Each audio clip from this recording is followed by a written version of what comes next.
tabriklasang bo'ladi. Farzandli bo'ldim.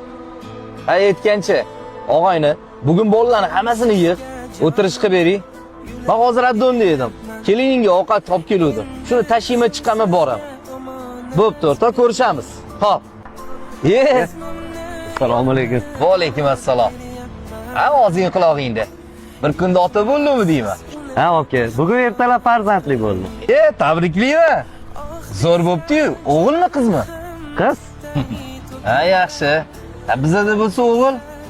Endi erkakdan erkak tug'iladi-da. Yo'q, aka. Ya'ni shu. Haqiqiy erkakdan qiz farzand dunyoga keladi. Chunki 3 qizni dunyoga keltirib, yaxshi tarbiya berib voyaga yetkazsangiz, soliha qizlardan bo'lsa, ja bo'lmasa bittasi jannatga yetaklaydi. Shunaqa ibora bor edi. Yerni sirpanchiqligini muzdan ko'rdim.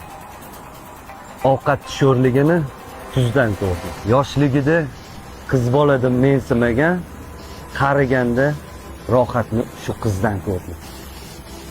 O'g'il farzandingiz muborak bo'lsin.